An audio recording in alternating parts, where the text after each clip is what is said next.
Oh, there you are. Ugh, no, wait. I'm not entirely sure if Waldo is an ethical person or not. He seems to walk by an awful lot of calamity. Now, ethics are an important consideration for peer mentors because, as I mentioned in a previous video, if you're watching these in order, this is a relationship unlike others.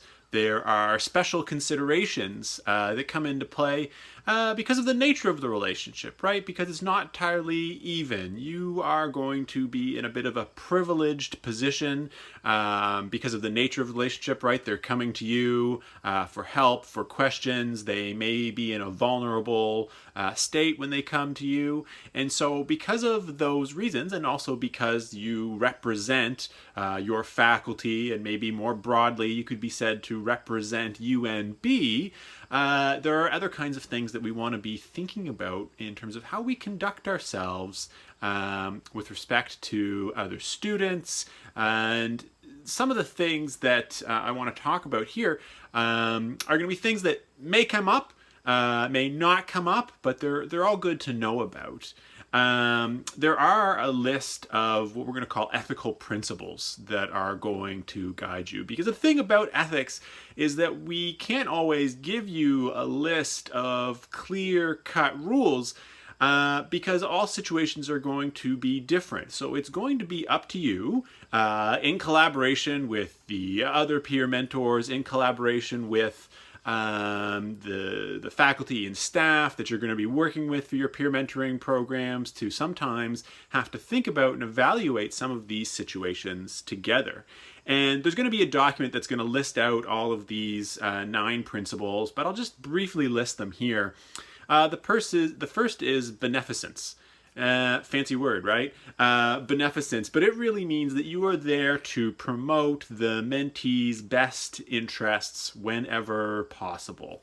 The second is non-maleficence. These are so fancy. These are like $10 words. Non-maleficence means avoiding harm to the mentees, right? You shouldn't neglect, abandon, exploit. You shouldn't violate their boundaries. You should be watching out for your own boundaries, right? This is kind of like the do no harm principle.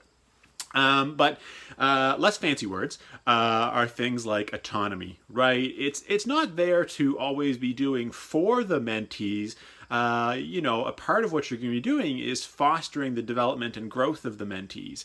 And so autonomy is really important. We have to learn to be able to do things on our own.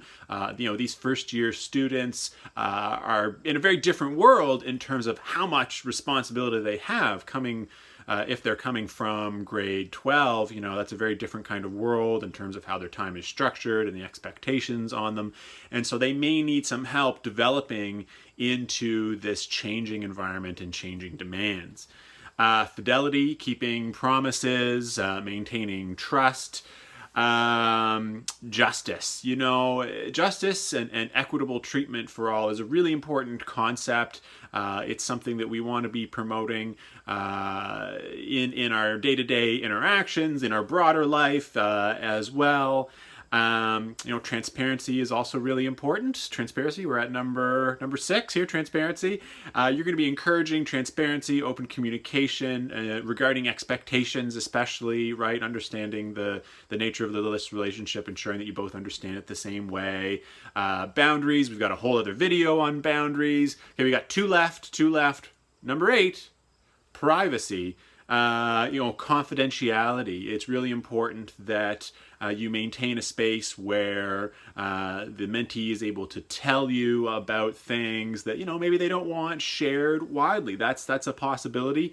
There is going to be times, though, maybe when you become so concerned for someone's well-being or safety that you may violate confidentiality, right? That they may tell you something that has made you so worried for them or someone else that you're like, okay, I gotta talk to somebody else about this.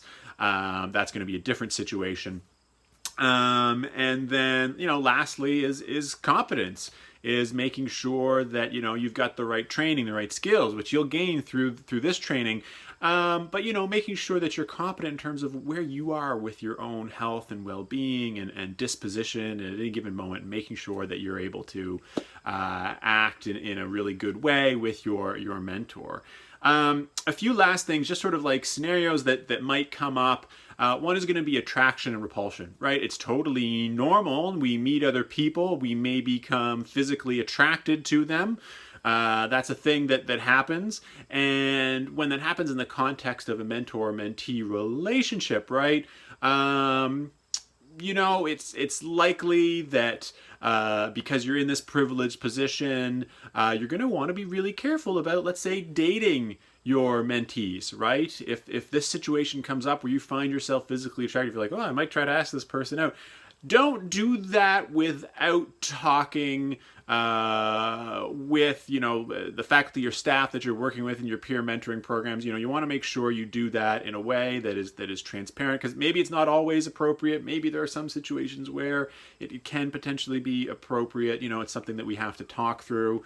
But definitely, you know, if that attraction, regardless if that attraction is beginning to interfere with your ability to be a good mentor to this person, right? That's where you have to know that about yourself, take a step back. Now, the opposite is true. The opposite feeling can also happen, right? Repulsion. We sometimes just don't click with someone. They grate on us. They have views and perspectives which annoy us. And if that happens, and again, we're compromised in terms of our ability to be a good mentor, well, we got to know that. We have to be able to evaluate ourselves and then be able to step back, say, you know what, this is not a person that I can be a mentor to. This is not a person that I can help because of that reason. Now, the thing about both of these scenarios is that it's okay if they happen, right? They're totally normal if they happen. Don't think that if they happen, you have to be ashamed, that you have to hide that, right? The better thing to do is acknowledge that that is happening and work through it for the benefit of everybody. You know, last thing maybe is this idea of multiple roles, right? You might find yourself in the position where you're a teaching assistant in a course that a mentee is taking, right? And I'm not saying that automatically means you can't be a mentor to that student. You can't help that student out in certain situations, but you need to be aware that there are this dual relationships, and you want to be able to talk about that openly. You want to be able to consult again with the people that you're working with for your peer mentoring program, just to ensure that that's all done on the up and up. Last thing I need to tell you is that I had a piece of chocolate cake for breakfast this morning. I needed to let somebody know that.